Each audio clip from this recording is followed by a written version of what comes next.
jemaat yang dikasihi Tuhan, kita akan memulai ibadah offline loh. Tapi juga kita harus tetap menggunakan tata cara yang sudah ditentukan. Yang pertama, kita tetap pakai masker. Yang kedua, kita harus membasuh kaki kita di tempat yang sudah disediakan. Dihimbau untuk tidak menggunakan sepatu yang berhak tinggi. Jadi untuk keamanan bersama ya. Yang ketiga, kita juga harus antri di tempat cuci tangan.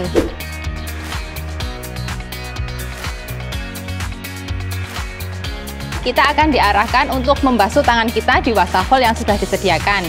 Di situ akan ada aser yang menghimbau saudara-saudara semua tetap menjaga protokol kesehatan.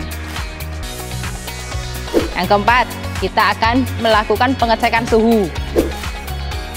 Bagi saudara-saudara semua yang suhu tubuhnya di atas 37,5 akan dikarantina sementara untuk menurunkan suhu tubuh dulu. Dan apabila suhu tubuh tetap 37,5, maka kami akan menghimbau saudara semua untuk pulang ke rumah masing-masing. Jadi bagi jemaat yang ingin ikut ibadah offline tapi kondisi tubuhnya tidak memungkinkan, dihimbau untuk tetap mengadakan ibadah online di rumah. Juga untuk usia 12 tahun ke bawah dan 65 tahun ke atas, kami menghimbau untuk mengadakan ibadah online dulu di rumah demi keamanan dan kenyamanan kita bersama. Yang kelima, kita akan memasuki ruang ibadah yang akan diantar oleh asir dan kita tidak boleh duduk berpindah-pindah. Jadi kita duduknya akan sendiri-sendiri dan tidak diperkenankan untuk memindahkan kursi dan pindah tempat duduk. Yang keenam, setelah ibadah selesai, kita akan diarahkan untuk menuju pintu utama. Setelah itu kita harus pulang ke rumah masing-masing, tidak boleh berkerumun di depan ataupun di tempat parkir ya. Jadi selama kita ibadah offline, kita tetap melakukan protokol kesehatan yang sudah diterapkan supaya apa? Supaya kita semua tetap sehat dan terhindar dari corona. Tuhan Yesus memberkati.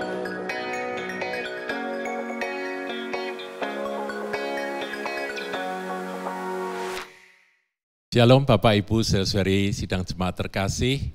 Kita jumpa lagi dalam ibadah raya pagi ini. Bagi Anda yang ada di rumah maupun yang ada di gedung gereja, kita akan sama-sama menikmati hadirat Tuhan. Kita akan berdoa, mohon akan hadiratnya, mohon akan kuasa rohnya bekerja. Mari kita berdoa. Bapa Maha Kasih, kami menyerahkan akan seluruh rangkaian ibadah raya kami pagi ini. Kami berdoa hamba-hamba-Mu Tuhan, mereka yang melayani puji-pujian, yang melayani musik, yang melayani akan sound system, dan semua yang melayani di belakang layar, Tuhan urapi, Tuhan berkati. Secara spesial untuk hari ini Tuhan, anak-anak-Mu yang beribadah raya di gedung gereja, Tuhan urapi, Tuhan berkati. Sedangkan kami yang ada di rumah masing-masing mengikuti ibadah secara online, juga Tuhan urapi, Tuhan berkati. Karena kami menyembah-Mu di dalam roh dan kebenaran, kami tidak dibatasi oleh ruang dan waktu.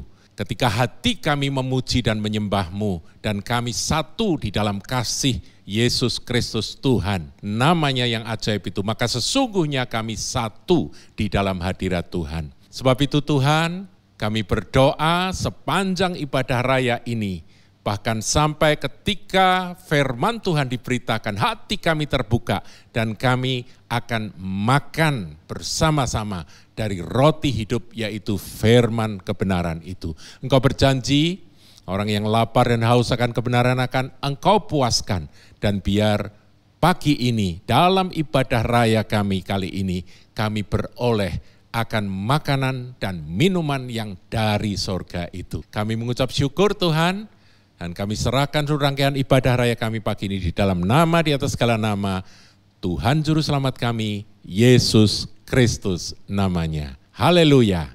Amin. Shalom jemaat yang dikasihi Tuhan. Pagi hari ini kami mengajak kita semua untuk bersuka cita dan bersorak-sorai bagi Dia. Sebab sukacita di dalam Tuhan adalah kekuatan bagi kita. Dalam Mazmur 97 ayat 11 dan 12 dikatakan bahwa terang sudah terbit bagi orang benar dan sukacita bagi orang-orang yang tulus hati. Bersukacitalah karena Tuhan, hai orang-orang benar, dan nyanyikanlah syukur bagi namanya yang kudus. Haleluya, mari kita mengangkat suara kita bagi Tuhan dan memuji Dia dengan sorak-sorai. Haleluya.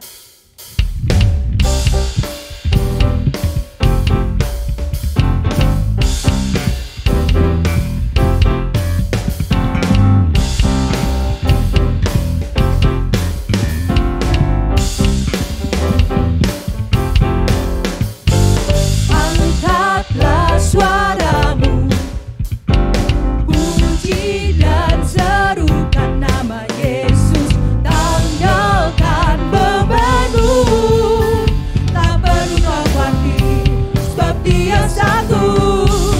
Gerakkan kakimu, menarilah dan bertepuk tangan, bersukacitalah, tak perlu kau khawatir, sebab Dia sanggup.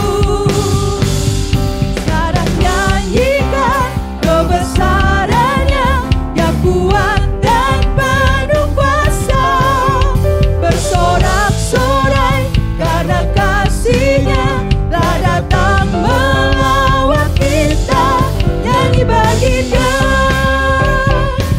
Haleluya.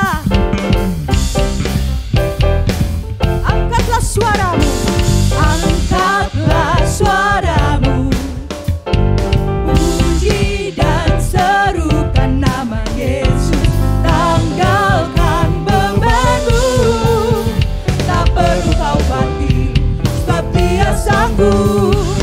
Gerakkan kakimu, menarilah dan bertepuk tangan, bersukacitalah, tak perlu kau khawatir, sebab Dia sanggup.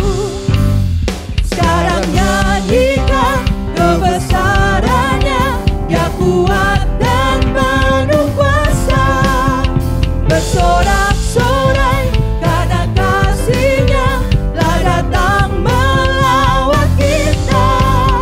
Sekarang nyanyikan kebesarannya yang kuat dan penuh kuasa, bersorak-sorai karena kasih-Nya telah datang melawat kita, nyanyi bagi Dia.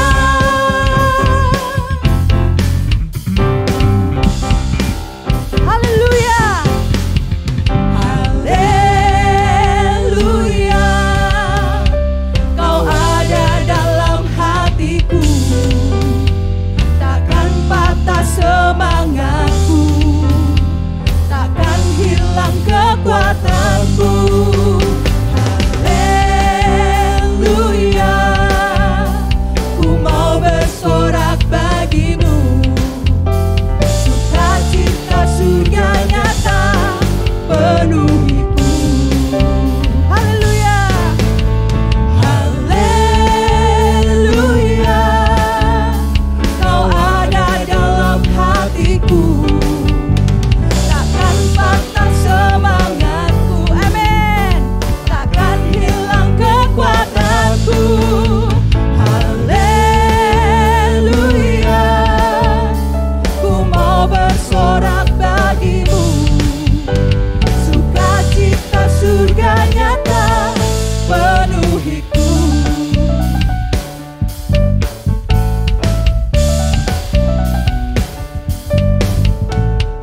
Lima sukacita surga, itulah kekuatan bagi jiwa.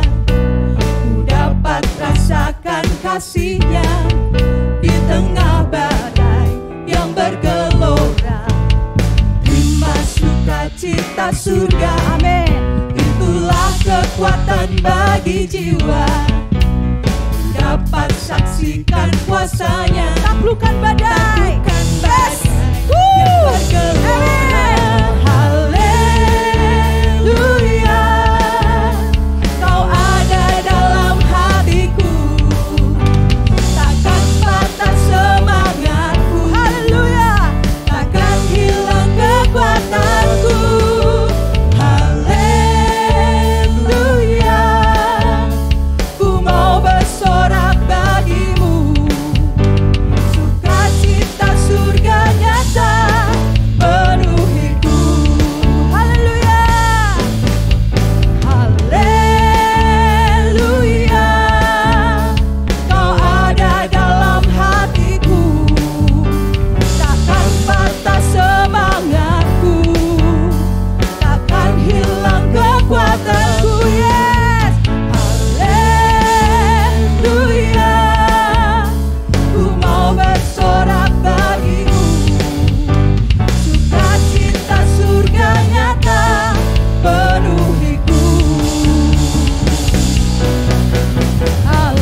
dan nyata penuhiku.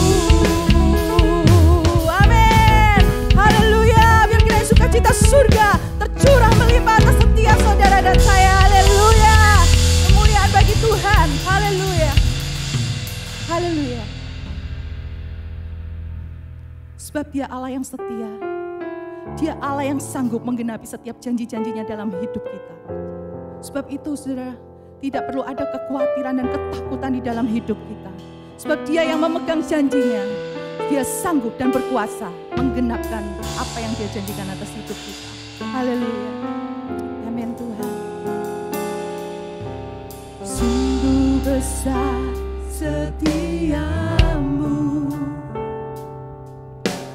Kau nyatakan bagiku. Kau Bapa yang selalu mengerti isi hatiku.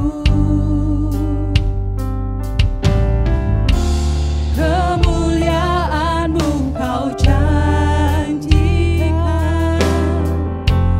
aku tetap percaya.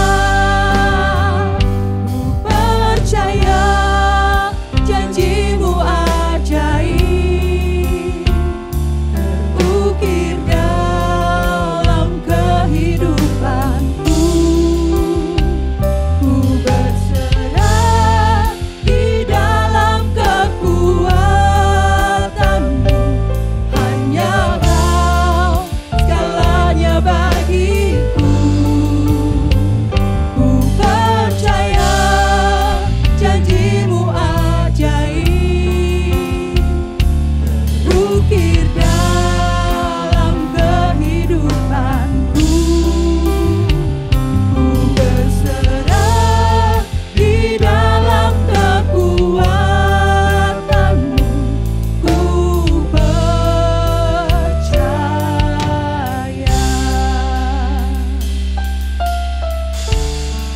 Kami percaya ya Tuhan. Haleluya Yesus. Sungguh besar setiamu, Kau nyatakan bagiku.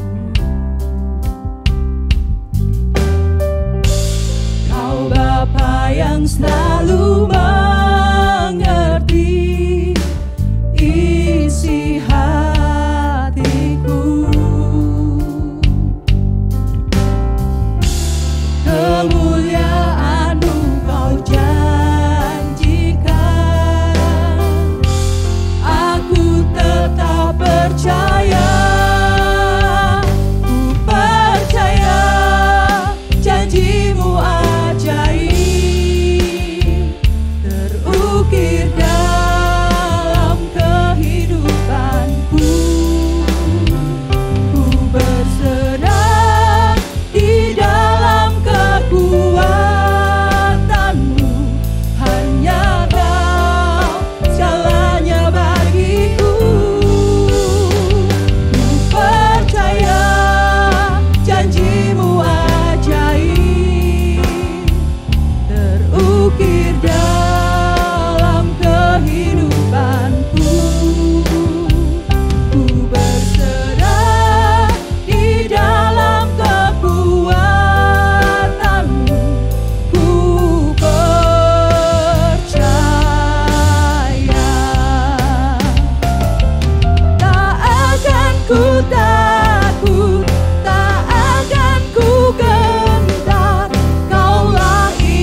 Mari kita berdoa pagi hari ini untuk visi misi GKP Kahal yang Tuhan berikan pada gerejanya.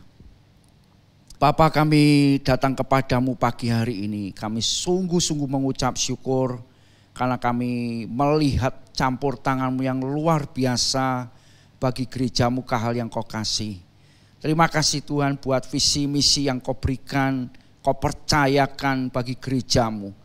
Kami percaya oleh anugerah-Mu, kasih-Mu, pimpinan Roh-Mu yang kudus, gerejamu ini akan menggenapkan apa yang Kau mau kami kerjakan.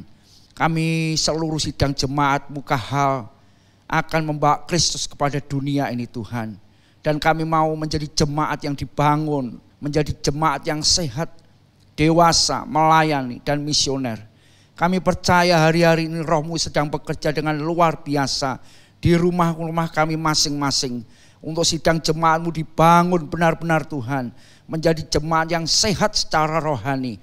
Setiap kami boleh mempunyai persekutuan yang indah dengan Engkau. Setiap kami boleh mencintai akan kebenaran-Mu. Setiap kami menjadi pelaku-pelaku firman-Mu Tuhan. Dan kami bertumbuh dewasa di dalam pengenalan akan Engkau. Dan kami menjadi jemaat yang melayani di lingkungan kami masing-masing. Dan di mana Engkau suruh kami pergi, kami akan taat dan berkata ya kepada Engkau. Terima kasih Bapa, terima kasih sekali lagi kami percaya sampai hari ini campur tangan-Mu yang luar biasa mengerjakan apa yang menjadi kehendak-Mu bagi gerejamu ini. Terima kasih Bapa, kami percaya Engkau mendengar doa kami dan Engkau menjawab doa kami. Di dalam nama Tuhan Yesus kami berdoa, kami mengucap syukur. Amin. Shalom Bapak Ibu saudara-saudari terkasih, kita akan sama-sama belajar firman Tuhan. Kita tahu bahwa firman Tuhan itu adalah pelita bagi kaki kita, terang bagi jalan kita. Jadi yang menuntun kehidupan kita itu adalah firman. Jadi waktu kita sama-sama merenungkan firman, belajar firman itu adalah waktu di mana kita beroleh tuntunan, saudara. Nah, kita akan belajar dan kali ini saya rindu untuk membagikan akan sebuah peristiwa ketika umat Tuhan itu baru keluar dari tanah Mesir, ya, Eksodus. Kemudian umat Tuhan setelah Eksodus mereka dikejar oleh tentara Mesir dan mereka ketakutan sampai di tepi Laut Kulsum. Dan disitulah mukjizat Tuhan secara dahsyat luar biasa terjadi. Musa berdoa dan Musa mengangkat tongkatnya dan Laut Kulsum terbelah menjadi dua. Kemudian umat Tuhan menyeberang. Saudaraku, semua yang terjadi dalam peristiwa eksodusnya Israel itu sebetulnya merupakan bayang-bayang dari kehidupan rohani saudara dan saya. Kita adalah manusia yang diperbudak, diperhamba oleh dosa seperti orang-orang Israel pada waktu itu di tanah Mesir. Mereka rindu untuk dibebaskan dari perbudakan dosa. Kalau dulu mereka rindu dibebaskan dari perbudakan Mesir, kita, ya, makna rohaninya bagi kita ini manusia diperbudak, diperhamba, dibelenggu, dan dikuasai oleh dosa, dan kita rindu untuk bebas. Kira-kira paralel seperti itu, saudaraku. Nah, kemudian ketika mereka melewati akan Laut Kulsum, Rasul Paulus mengatakan bahwa itu gambaran dari baptisan. Gambaran dari baptisan. Saudara yang sudah melewati baptisan, saudara sebetulnya sudah seperti orang Israel lewat Laut Kulsum. Nah, kemudian what's next? Apa yang terjadi berikutnya? Ini merupakan perkara yang perlu sekali kita renungkan, saudara. Karena peristiwa-peristiwa setelah melewati Laut Kulsum adalah gambaran atau bayang-bayang dari kehidupan rohani setiap orang percaya, saudara. Jadi kalau kita mengikuti riwayat Israel di padang belantara selama 40 tahun, itu adalah gambaran kita. Kita sudah terima Yesus, sudah diselamatkan, kita sudah dibaptiskan, kemudian apa yang harusnya menjadi sikap kita terhadap pimpinan Tuhan? yang sudah melepaskan kita dari hidup lama dan mengajari kita untuk hidup baru, saudara. Memasuki akan satu standar hidup yang baru ini. Nah, saudara, kita melihat peristiwa begitu keluar dari Laut Kulsum, maka yang kita lihat adalah di dalam Keluaran 15 ayat yang ke-22 sampai 27, itu adalah peristiwa Mara dan Elim. Nah, saudaraku, Mara itu adalah suatu tempat yang tadinya itu belum punya nama. Itu adalah suatu tempat di mana ada mata air di sana. Tadinya belum ada nama, tapi kemudian oleh orang Israel disebut Mara karena apa? Karena air yang ada di tempat itu, jadi ada mata airnya, itu pahit, saudara. Nggak bisa diminum, sehingga mereka bersungut-sungut. Nah, kita baca aja firman-Nya, saudara. Di Mara dan di Elim, ayat 22 mulai. Musa menyuruh orang Israel berangkat dari Laut Teberau, lalu mereka pergi ke padang gurun Syur. 3 hari lamanya mereka berjalan di padang gurun itu dengan tidak mendapat air. Sampailah mereka ke Mara. Tetapi mereka tidak dapat meminum air yang di Mara itu karena pahit rasanya. Itulah sebabnya dinamai orang tempat itu Mara. Ya, Mara itu artinya pahit dalam bahasa Ibrani. Ayat 24, lalu bersungut-sungutlah bangsa itu kepada Musa, kata mereka, apakah yang akan kami minum? Sudah 3 hari mereka tidak jumpa dengan mata air, saudara. Barangkali bekal yang ada, yang mereka masih bawa itu sudah menipis, sudah hampir habis. Bahkan ada barangkali beberapa keluarga yang sudah kehabisan air. 3 hari, saudara, nggak ketemu mata air. Ini padang gurun, saudara, tempat di mana air itu susah didapatkan. Nah, ketika mereka sampai di suatu lokasi ada mata air, apa yang kira-kira mereka lakukan? Pasti mereka segera mendatangi, langsung ambil cedok air itu dan meminumnya. Tapi apa yang terjadi? Dikatakan oleh firman Tuhan bahwa airnya pahit. Sebab itu mereka memberi nama tempat itu Mara. Jadi nama Mara itu menurut saya tadinya belum ada, saudara. Tapi begitu ketemu, maka istilah Mara itu dipakai untuk mata air yang pahit itu. Nah, sekarang kita lihat apa yang dilakukan oleh Musa sebagai pemimpin eksodus dari bangsa Israel ini. Musa berseru-seru kepada Tuhan. Saudaraku, mestinya ganti bersungut-sungut, kita ini harusnya berseru-seru, saudara. Ya, kalau saudara ketemu dengan sesuatu yang tidak sesuai yang diharapkan, jangan bersungut-sungut, saudara. Seperti Musa, berseru-seru, berdoa. Ya, ada masalah, ada. Ayo berseru sama Tuhan, jangan bersungut-sungut. Reaksi pertama umat Israel udah salah, saudara. Dan saya harap kita nggak perlu mengikuti, meneladani akan kesalahan orang-orang Israel. Musa berseru-seru kepada Tuhan dan Tuhan menunjukkan kepadanya sepotong kayu. Menarik ini untuk digarisbawahi kata kayu ini. Saudara, kata kayu itu dalam bahasa Ibrani etz, ya, etz itu artinya batang pohon. Makanya diterjemahkan dalam versi King James tree atau pohon. Sebatang kayu. Musa melemparkan kayu itu ke dalam air, lalu air itu menjadi manis. Wow, ajaib, saudara. Air yang pahit berubah karena kayu yang dilemparkan itu berubah menjadi manis rasanya. Di sanalah diberikan Tuhan ketetapan-ketetapan dan peraturan-peraturan pada mereka, dan di sanalah Tuhan mencoba mereka. Nah, kata mencoba itu memang bisa ditafsirkan mencoba, menguji, ya. Kemudian to prove itu menguji, to test, menguji, itu semua masuk dalam istilah bahasa Ibrani nasah. Nasah itu artinya menguji, mengetes, ya, mencoba. Ini kira-kira kalau aku uji ini lulus apa enggak begitu kira-kira saudaraku ya. Nah, di sanalah Tuhan mencoba mereka. Perhatikan, Tuhan menguji umat Israel di mana saudaraku?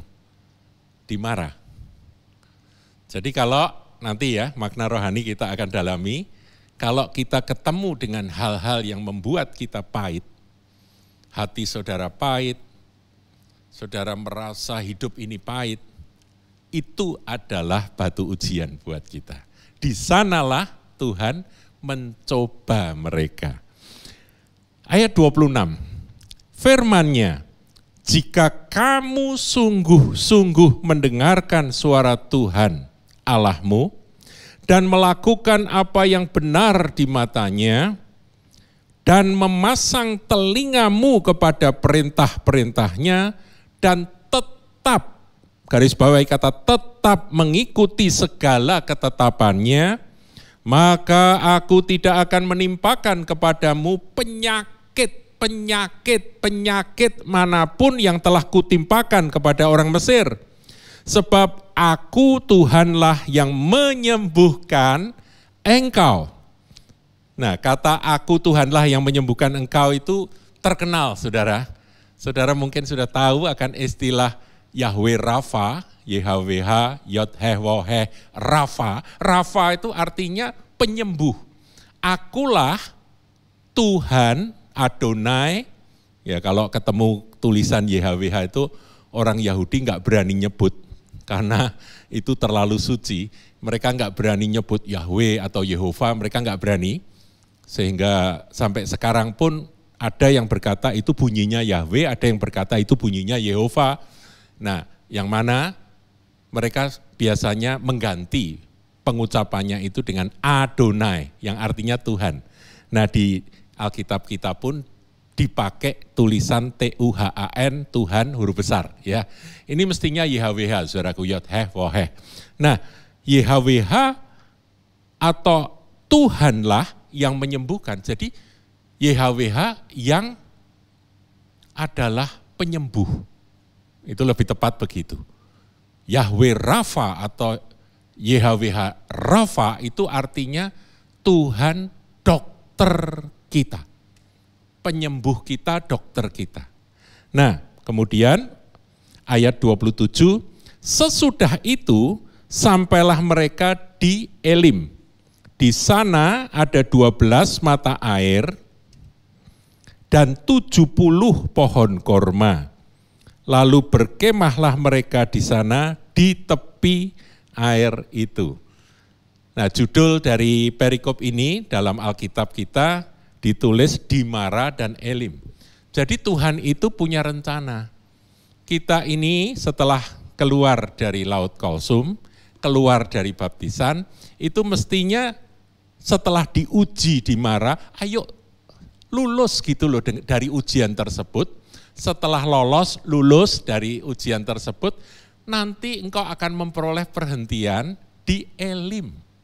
Elim itu adalah tempat di mana ada bukan hanya satu mata air, tapi 12 mata air. Berlimpah-limpah mata airnya. Dan airnya tidak pahit, saudaraku, airnya manis.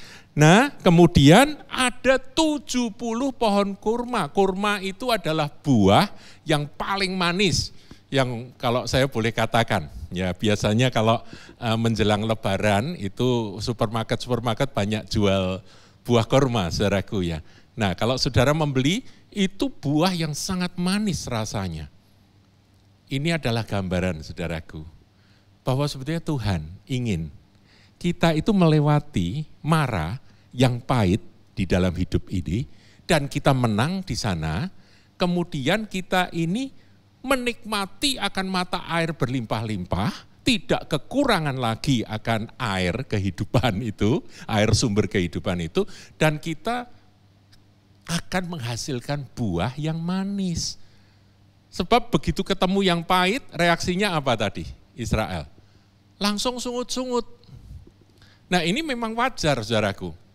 Orang kalau ngalami kepahitan di dalam hidup, itu pasti dia reaksinya adalah apa? Pahit juga, saudara. Reaksinya dia sungut-sungut, dia ngeluh. Bahkan dia bisa nyinyir terhadap segala sesuatu yang berbeda dengan dia. Orang itu kalau hatinya kepahitan, saudaraku ya. Ini kan marah, ini gambaran dari terkena sesuatu, ya dia gambarannya begini, saudaraku. Umat Israel itu kan kehausan, mengharapkan bisa minum air yang menyegarkan. Air sejuk yang menyegarkan, yang membuat mereka kembali hidup begitu ya. Nah, ketika ada mata air yang diharapkan bisa menghapus dahaga mereka, bisa memulihkan akan keletih lesuan dan dahaga mereka, sehingga mereka itu kalau minum bisa segar kembali, itu harapannya. Tapi begitu ketemu air di wilayah yang nantinya disebut Mara itu, mereka begitu minum langsung kok pahit. Nah ini gambaran saudaraku dari kehidupan kita. Kehidupan Kristen bukan selalu manis saudara. Saudara akan melewati masa-masa di mana saudara ya secara manusia saudara akan dipahitkan dengan peristiwa-peristiwa itu. Kegagalan itu pasti memahitkan kita. Apalagi ngelihat orang lain berhasil. Keinginan-keinginan, cita-cita yang tidak tercapai. Itu memahitkan, saudaraku. Apalagi lihat orang lain cita-citanya tercapai. Ketidakbahagiaan, ya relatif ya bahagia ya saudaraku, tapi dia merasa tidak bahagia dalam hidup ini. Kehancuran-kehancuran di dalam rumah tangga, dalam hubungan-hubungan keluarga. Ini memahitkan hidup, saudara.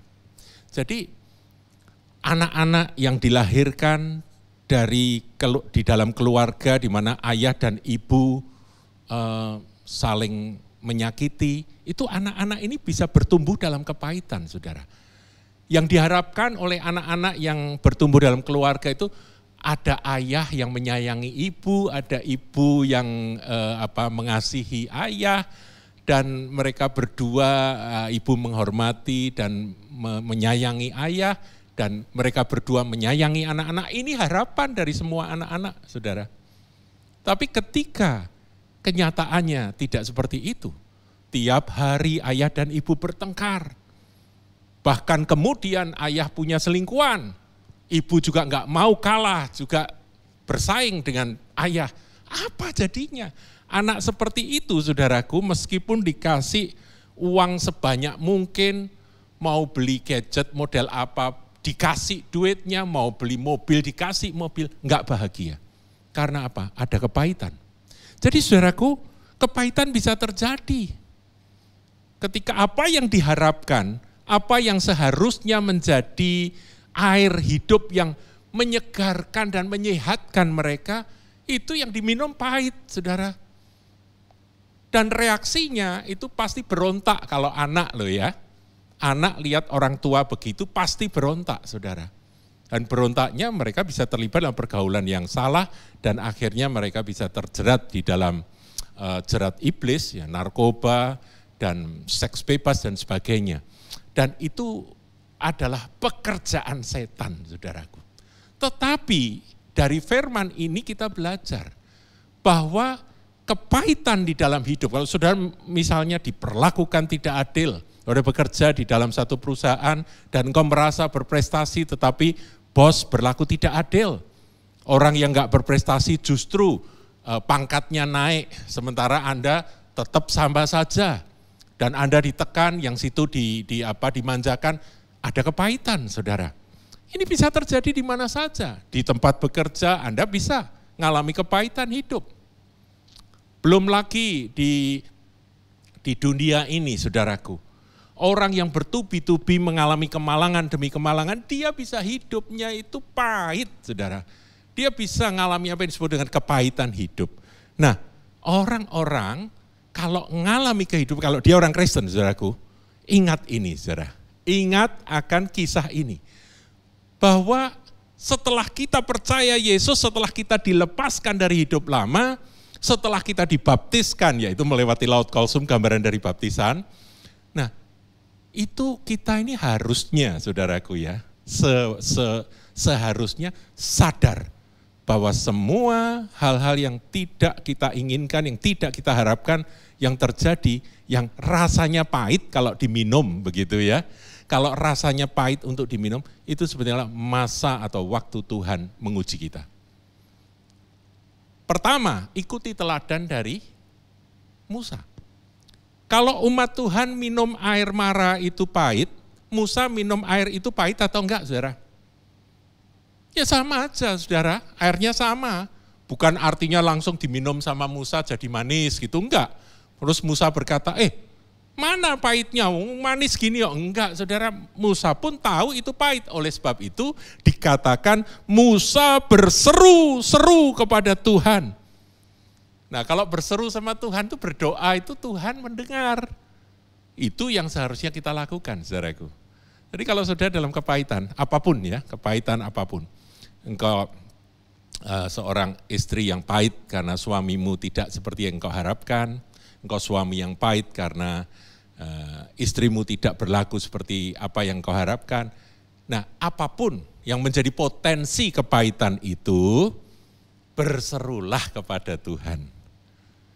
Itu alamat yang benar, saudara. Kalau saudara berseru-seru kepada Tuhan. Nah kemudian Tuhan menjawab. Perhatikan, jawaban Tuhan apa, saudara? Tuhan menunjukkan kepadanya sepotong kayu. Kalau kita dengar kata kayu, tree, itu ada benang merah. Dari perjanjian lama, kalau ini kan yang nulis Alkitab ini kan orang-orang, tapi orang-orang, manusia-manusia itu diilhami oleh roh yang sama, yaitu roh Allah yang hidup, Roh Kudus. Nah Roh Kudus itu kasih benang merah, saudara.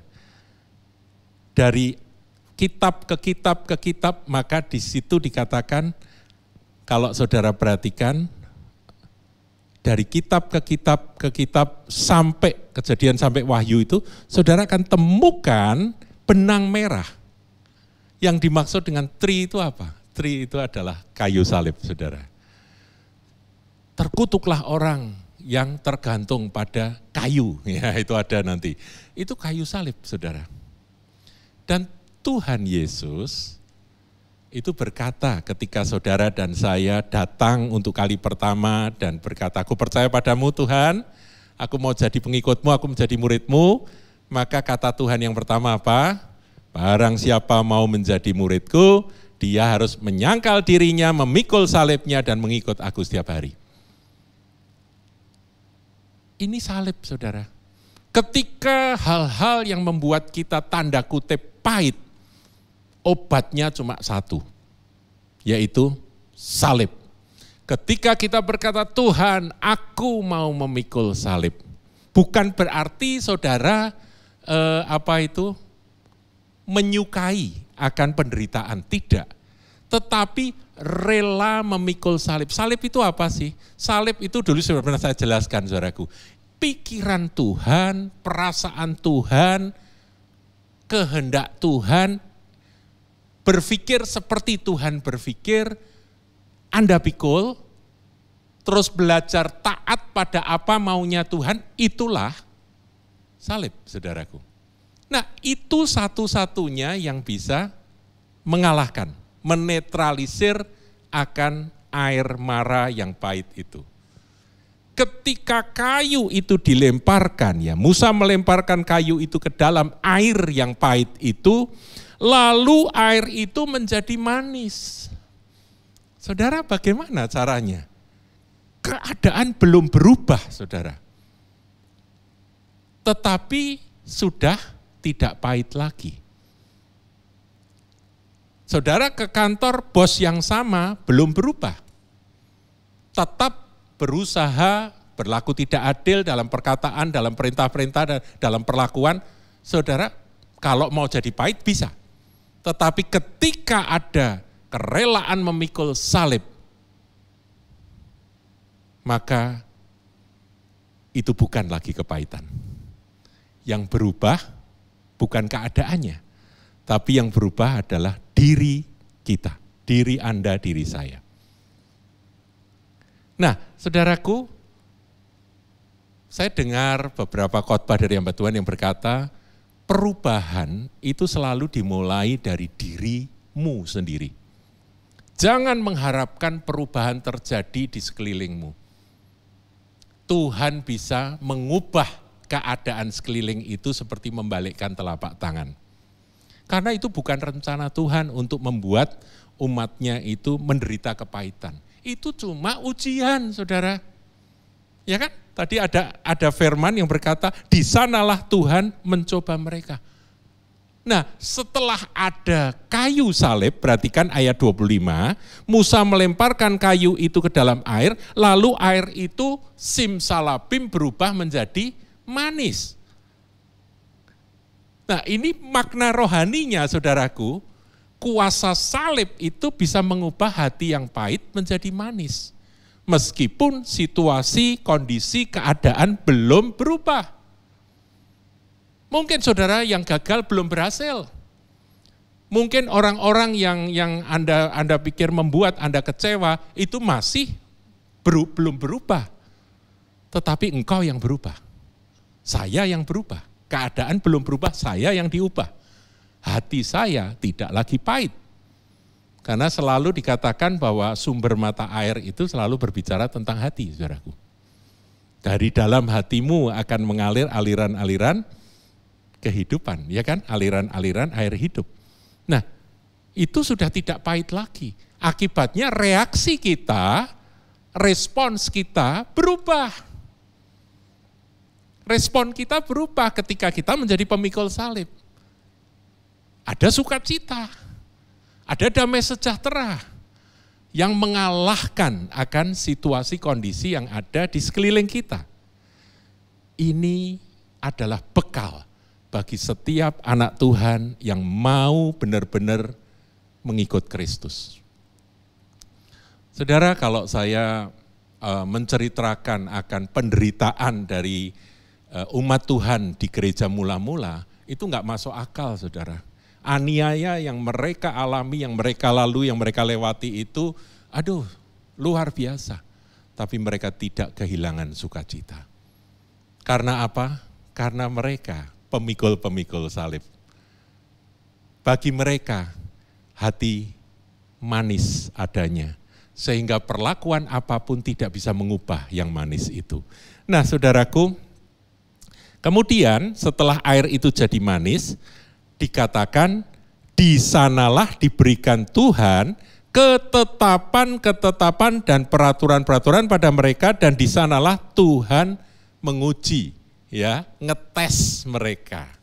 Nah, saudaraku, setelah itu, saudara, ada janji yang luar biasa. Janjinya dahsyat luar biasa. Ayat 26, firman-Nya, diulang lagi, jika kamu sungguh-sungguh mendengarkan suara Tuhan, salib itu artinya ketaatan, saudaraku ya. Sungguh-sungguh mendengarkan suara Tuhan, memikul salib itu, siap komandan, aku mau taat kepadamu. Siap bos, aku mau nurut padamu. Nah, ketika kita tunduk pada Tuhan dan ketetapan peraturannya, engkau berkata ampuni, aku ampuni. Engkau berkata kasihi, aku kasihi. Engkau berkata beri, aku beri. Nah, ketika kita nurut, ya, maka dikatakan dan melakukan apa yang benar di matanya dan memasang telingamu kepada perintah-perintahnya dan tetap mengikuti segala ketetapannya, maka, lah ini janji yang luar biasa yang saudara bisa terima. Apa itu, saudaraku? Maka aku tidak akan menimpakan kepadamu penyakit manapun yang telah kutimpakan kepada orang Mesir. Jadi saudara dan saya bisa jadi orang yang bebas sakit penyakit. Duh, kok bisa, Pak? Iya, karena apa? Sebab aku Tuhanlah yang menyembuhkan engkau. Sebab aku adalah Yahweh Rafa bagimu. Artinya apa? Sebab aku ini doktermu. Saudaraku, kalau kita punya dokter yang namanya Yesus Kristus Tuhan, sakit apa yang gak bisa disembuhkan? Tuhan Yesus sudah buktikan ketika dia datang, 3,5 tahun lamanya dia melayani di atas muka bumi. Kerjaan Tuhan kalau sudah baca dalam kitab Injil, orang kusta itu penyakit yang gak bisa diobati pada zamannya, disembuhkan. Orang sakit mertua Petrus, sakit flu mungkin ya, disembuhkan. Orang timpang, orang lumpuh berjalan, orang buta melihat. Gak ada sakit penyakit apapun yang Tuhan tidak bisa sembuhkan. Karena dia adalah dokter segala dokter. Berbahagialah anak-anak Tuhan yang berprofesi dokter, Anda itu adalah pasukannya dokter segala dokter. Jadi dokter-dokter jemaat Kahal kalau mau ngobati orang, itu berdoalah, berserulah, ya bos dokter, segala dokter, urapi aku, urapi hambamu ini, maka Anda pun akan dipakai Tuhan menjadi penyembuh. Karena kita semua adalah umat dari Yahweh Rafa. Nah saudaraku, taati apa yang menjadi ketetapan perintahnya, itulah makna dari sangkal diri dan pikul salib. Sangkal diri itu kan mendahului pikul salib, saudaraku. Ini saya mundur sedikit ya. Jadi ketika kita ada salib yang dilemparkan ke dalam air yang pahit itu airnya bisa berubah menjadi manis karena apa? Karena kita sudah mau memikulnya. Tapi sebelum memikulnya kita harus menyangkal diri. Menyangkal diri. Aku mau bersungut-sungut, aku mau ngeluh, aku mau marah. Enggak. Aku mau nurut Tuhan, aku mau mikul salib. Nah saudaraku, coba kita lihat ya. Ini sebelum ke Elim ya. Nanti Elim itu adalah tujuan Tuhan. Di mana hidup saudara, hidup saya akan direncanakan untuk berbuah-buah seperti 70 pohon kurma yang manis-manis buahnya itu. Tuhan juga akan membawa saudara dan saya menjadi umat yang tidak kekurangan sumber mata air. Ada 12 itu angka sempurna, saudaraku ya, murid Tuhan kan 12, lengkap, angka lengkap. Jadi kita ini sebetulnya direncanakan oleh Tuhan akan menikmati sesuatu yang luar biasa, dan hidup kita pun bukan hanya untuk diri kita, tapi kita bisa dinikmati oleh banyak orang, kita bisa menjadi berkat bagi banyak orang. Nah saudara, kita akan lihat ya soal kepahitan itu di dalam Efesus pasal yang ke-4 ayatnya yang ke-30. Dikatakan begini, dan janganlah kamu mendukakan Roh Kudus Allah yang telah memeteraikan kamu menjelang hari penyelamatan. Apa sih yang dimaksudkan dengan mendukakan Roh Kudus Allah? Saudara hati-hati ya, kalau urusannya dengan Roh Kudus itu hati-hati. Sebab hujat apapun bisa diampuni, tapi hujat pada Roh Kudus enggak ada ampun. Jadi kalau sampai mendukakan Roh Kudus Allah, itu langkah pertama. Orang-orang yang mendukakan Roh Kudus Allah, kemudian memadamkan roh, mendukakan roh, dan itu nanti lama-lama menjadi menentang roh dan menghujat roh, saudaraku. Jadi takut dan gentar akan Tuhan biar kiranya memenuhi hati kita. Nah, kita belajar firman ini. Nah, apa yang dimaksud dengan mendukakan Roh Kudus Allah itu? Ayat 31. Tadi ayat 30 ya, ini ayat 31. Segala kepahitan. Nah, kalau simpan kepahitan, itu Anda pada posisi mendukakan Roh Kudus Allah. Kegeraman, wah ini geram. Ada istilah apa? Geram, diam tapi geram. Enggak ngomong apa-apa tapi simpen kemarahan di dalam hati. Makanya dilanjutkan yaitu daftarnya kepahitan, kegeraman, kemarahan. Ada yang marahnya disimpan, saudaraku, dan itu akan jadi sakit penyakit. Nanti saya kasih contoh, saudaraku, saya baca artikel orang yang karena marah, karena pahit, karena geram, akhirnya jadi sakit. Sakitnya parah, saudaraku. Sakit terminal itu. Pertikaian dan fitnah hendaklah dibuang di antara kamu, demikian pula segala kejahatan. Jadi ini memang satu paket, saudara. Kalau sudah pahit, orang yang pahit hati itu pasti nantinya kalau dia nggak selesai, itu orang itu jadi jahat, saudara. Pertama dia iri kalau ngelihat orang lain kok manis, kenapa aku pahit, nanti lama-lama dia pengen ngaco orang-orang yang hidupnya manis supaya jadi pahit seperti dia. Iya seperti itu, saya pernah lihat ya di zaman virus COVID-19 ini ada video klip yang lucu, seorang encim ya di China sana, dia mungkin suspek atau gimana, dia pahit, kenapa kok aku nasibku jelek. Nah kemudian dia di depan lift itu dia meludah-ludah ya, itu apa tombol lift itu diludahi saudaraku, supaya apa? Supaya semua orang ketularan, podo mbek aku, susah bareng gitu ya. Ini orang kepahitan ini jadi jahat saudara. Dia ingin orang lain menderita karena dia menderita. Dia ingin orang lain susah karena dia susah. Jadi orang-orang kepahitan itu susah lihat orang senang, tapi senang lihat orang susah. Itulah orang kepahitan saudaraku. Nah orang kepahitan itu sesungguhnya dia sedang mendukakan Roh Kudus Allah. Seharusnya kalau ayat 32, hendaklah kamu ramah seorang terhadap yang lain, penuh kasih mesra, saling mengampuni. Nah ini kalau dituntun Roh Kudus. Ini kalau rela, sangkal diri dan pikul salib dan kemudian dipenuhi Roh Kudus, maka orang itu akan bisa ramah seorang terhadap yang lain, bisa penuh kasih mesra, bisa saling mengampuni, sebagaimana Allah dalam Kristus telah mengampuni kamu. Itu ayat 32. Nah saudaraku, saya coba baca artikel ya.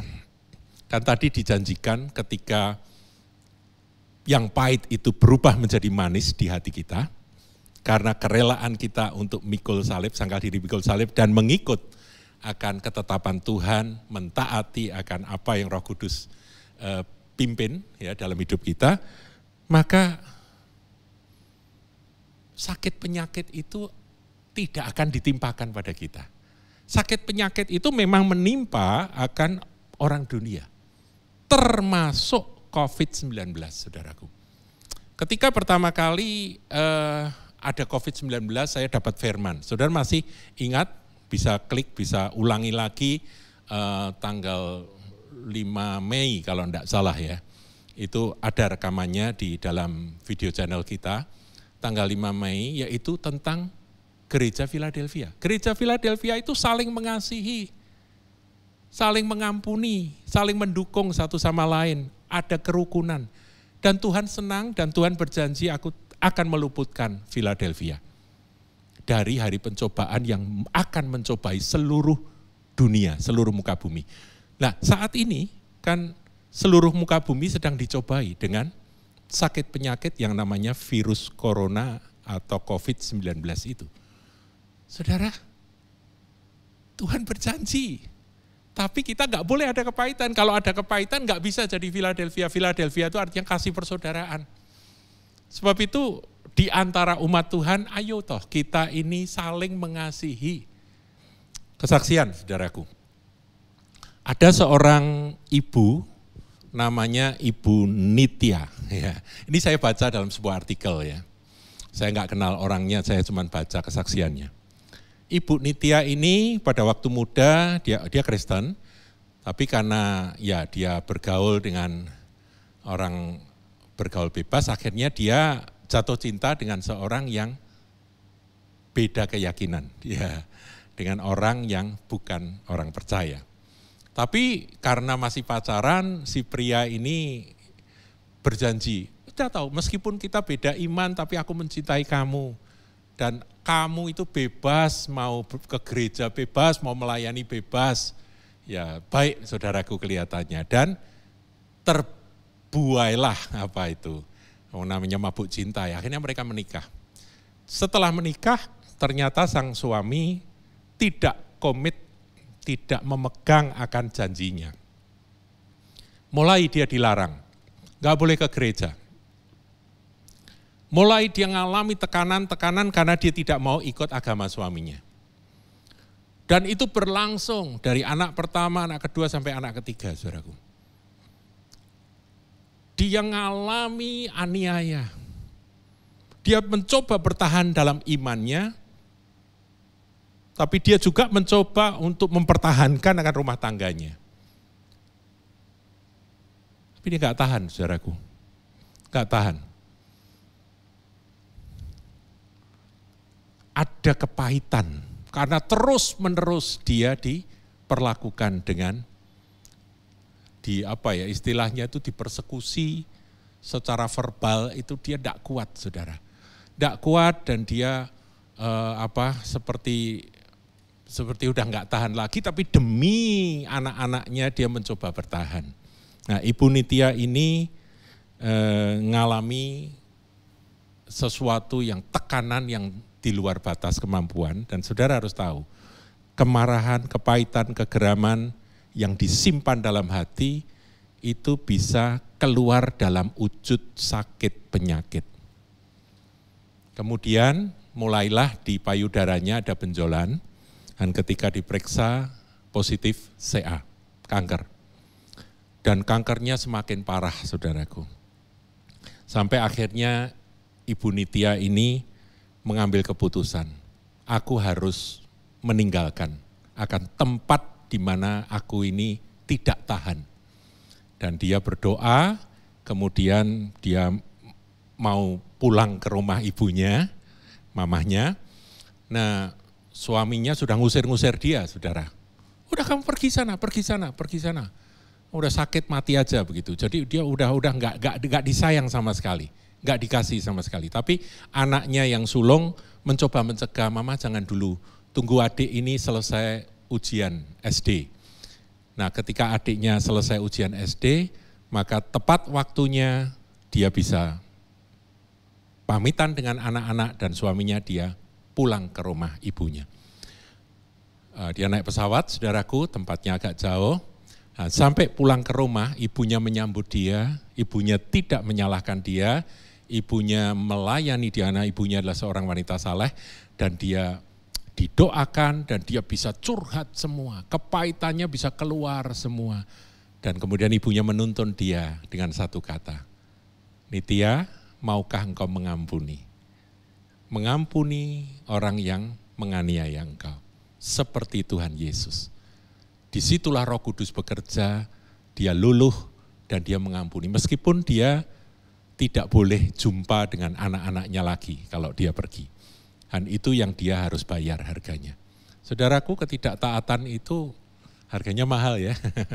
22 tahun dia ngalami itu.